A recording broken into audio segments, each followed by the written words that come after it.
Dear students, my name is Nausheen Nizami and I'm back with you with the last topic of chapter 6 of the chapter Theory of Marshall Productivity and Factor Pricing. In today's session, we are going to understand that how a monopoly firm decides how much labor should be hired.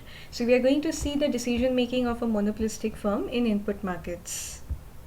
Let us try to understand it with the help of some numerical data which we have in the form of table. So the available information is that how much fixed capital and how much labor is available to produce some level of output X, and the price of output is also given, total fixed cost is also known to us, and the ongoing wage rate is also known in advance.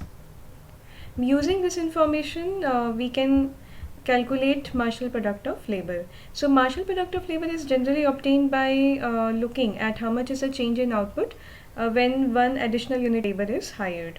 So generally when you calculate the difference between consecutive levels of output and divide it with the difference in the consecutive levels of labor input, we are able to get Marshall product of labor. Similarly, information about price of output is also given, and you can see that here price is varying for different output. So this is a classic case of monopoly, because unlike in perfect competition, at monopoly different price levels can be charged at different levels of output. So price is not constant. Based on price information, total revenue can be calculated. So let's first move to calculation of marginal product of labor. So marginal product of labor is calculated by looking at the difference between 0 and 20 and dividing it by 1. So that gives us 20. So the difference between 20 and 38 is 18, and again dividing it by 1 gives us 18. Difference between 38 and 54 is 16, dividing it by 1 gives us 16, and so on. This entire column has been calculated in the same manner. Now let's look at the calculations of total revenues. So as I said, total revenue can be calculated by multiplying price of X with X, that is output. So 20 into 10 gives us 200, 38 into 9.05 gives 344, 54 into 8.44 gives us 456, and so on. So that's how total revenue can be calculated for different units of output. You can see that total revenue is maximum at 670 in this table. Let's move further. On the basis of the information which has been already calculated or is available, now VMPL can be calculated. So VMPL is basically the value addition in market value of output produced, additional output produced by an additional unit of labor hired by the firm. This is obtained by multiplying price of X with marginal product of labor. So when you multiply 10 with 20, you get 200. 18 into 9.05 gives 163, 16 into 8.44 gives 135, and so on. So this information has been obtained for all units of output, for all units of input labor. And TFC information is already available. So these are fixed costs. Fixed costs are generally for the fixed factor and for the operational reasons, for the operational causes, operational factors which are required for running the firm, even if no level of output, negligible level of output is being produced. So TFC is given as 50 for all levels of output. Wage rate is 40. Let's calculate total variable cost. So total variable cost can be calculated if we know the variable input, which is labor, and wage rate. So on the basis of this information, TVC can be calculated. So we have calculated TVC in this way. So by multiplying wage rate, which is 40, with unit of labor 1, you get 40. 40 into 2 gives us 80. 40 into 3 gives us 120, and so on. So total variable cost has been obtained by multiplying wage rate into labor units. Thereafter you can add TVC with TFC, and that gives us total cost. So at the 0 level of output, total cost is 50. At 20 levels of output, the total cost is 90. At 38 units of output, the total cost is 130, and so on.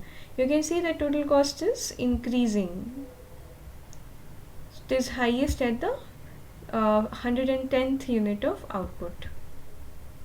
On the basis of moreover, on the basis of information available for total revenue, marginal revenue can also be calculated. So you calculate marginal revenue by dividing change in TR by change in X. So change in total revenue is 200 here, and change in output is 20. So 200 divided by 20 gives us 10. The change in total revenue between first and second unit of labor is 144, and you divide it by 18, that gives you 8. Marginal revenue is 8.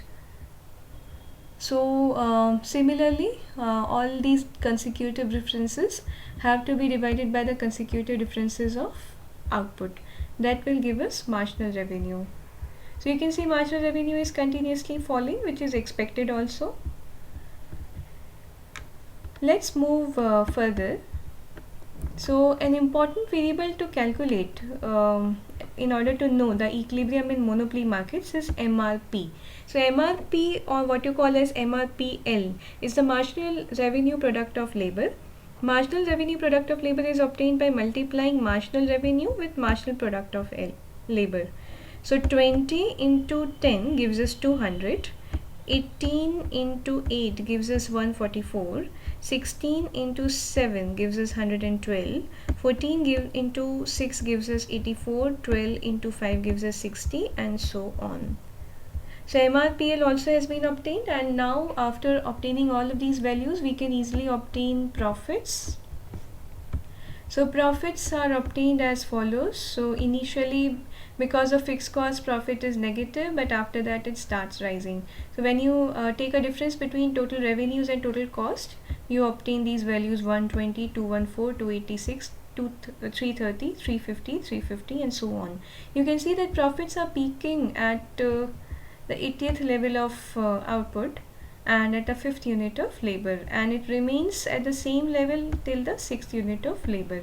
So profit is maximum at the 5th and 6th unit of labor.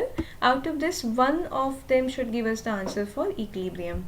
But how do we decide the equilibrium for monopoly market? In order to know the equilibrium for monopoly market, we need to compare marginal cost of labor, which is given by wage rate, with the marginal revenue product of labor. So how much is the addition in the total revenue if one more unit of labor is hired? That becomes the decisive factor after comparing it to the cost of labor. So you can see that at 5th unit of labor, wage rate is 40, MRP is 60, and MRP is greater than 40, which means that addition of one more unit of labor is actually increasing the total revenue more than its cost. That means that a firm can continue to hire.